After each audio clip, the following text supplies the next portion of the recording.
Thank you sir. ఇప్పుడు శ్రీమతి శైలజ కిరణ్ గారిని సందేశం ఇవ్వాల్సిందిగా కోరుతున్నాను.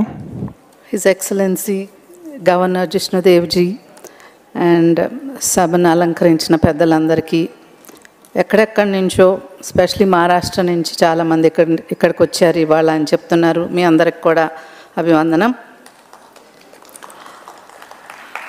నేను 2 నిమిషాల్లో ముగించలేను, కొద్దిగా మాట్లాడాలనుకుంటున్నాను దయచేసి.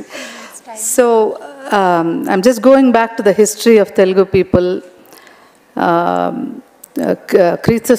క్రీస్తు పూర్వం 4వ శతాబ్దంలో తెలుగు పుట్టింది, అశోక్ చక్రవర్తి యుగంలో అని అంటారు. అంటే ఎన్నో వేల సంవత్సరాల క్రితం మన తెలుగు పదాలు ప్రాకృత శాసనాల్లో కనపడ్డాయని చరిత్ర చెప్తోంది.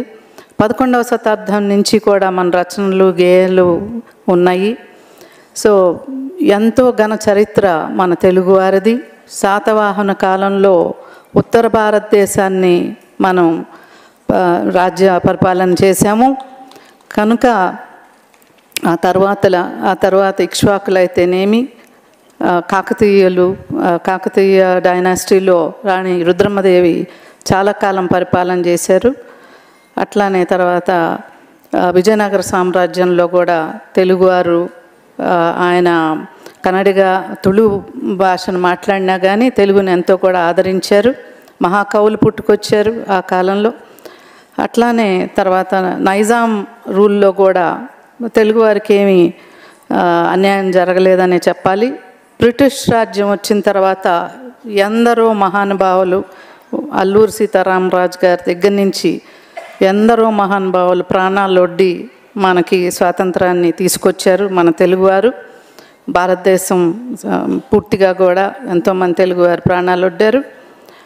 సో మహారాష్ట్రలో కూడా 300 సంవత్సరాల క్రితం తెలుగువారు వెళ్ళటం జరిగింది. శివాజీ మహారాజ్ దండయాత్రలకు సైనికులు అవసరమైతే ప్రాణాలు ఒట్టడానికి ఆ రోజుల్లో తెలుగువారు మహారాష్ట్రకి వెళ్ళారని చదివాను నేను. అట్లానే ముంబై కన్స్ట్రక్షన్కి తెలుగువారు అవసరమైంది. సో తెలుగు ఇక్కడి నుంచి ఇంజనీర్స్ అయితేనేమి, శ్రామికులు అయితేనేమి వెళ్ళి ముంబై రాష్ట్రాన్ని నిర్మించారు, ముంబై పట్టణాన్ని నిర్మించారు. సో ఎంతోమంది తెలుగువారు తిలక్జీతో, ఫూలేజీతో, అంబేద్కర్జీతో కలిసి పనిచేశారు. చాలా డొనేషన్స్ కూడా చేశారు. స్వయం శోధక్ సమాజ్ నిర్మాణం కోసం చాలా కృషి చేయటం జరిగింది. సో ఆ రోజైతేనేమి ఈ రోజైతేనేమి ప్రపంచవ్యాప్తంగా 35 CEO, ఫార్చ్యూన్ 500 CEO 35 మంది, more than 1 trillion each company ఉన్న కంపెనీలని తెలుగువారు రాణిస్తున్నారు. అందులో మహిళ పద్మజ వారియర్ గురించి కూడా చెప్పుకోవాలి. She's from Vijayawada. అట్లా మనకి సాధ్యం కానిదంటూ ఏమీ లేదండి. అందరికీ తలనొప్పి వస్తే వాడే అమృతాంజనం తెలుగు ఆయన నాగేశ్వరరావు గారు, విశ్వనాథన్ నాగేశ్వరరావు గారు తయారు చేసిన మందు. అట్లా ఎన్నో ఫార్మాస్యూటికల్స్లో అయితేనేమి, వ్యాక్సిన్స్లో అయితేనేమి, బయోటెక్నాలజీ అన్ని రకాలుగా మనం ముందున్నాం. తప్పనిసరిగా 2 తెలుగు రాష్ట్రాలు కూడా తెలుగు ప్రజలకి ఎక్కడున్నా సరే అండగా నిలబడతాయనే నమ్మకం మన తెలుగు వారందరికీ ఉంది.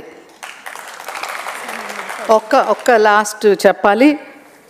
గిడుగు వెంకటరామమూర్తి గారు దినంగా ఆగస్టు 29న ఆంధ్ర తెలుగు భాష దినంగా మనం సెలబ్రేట్ చేసుకుంటాం. కానీ అది అంత ఘనంగా జరగట్లేదు.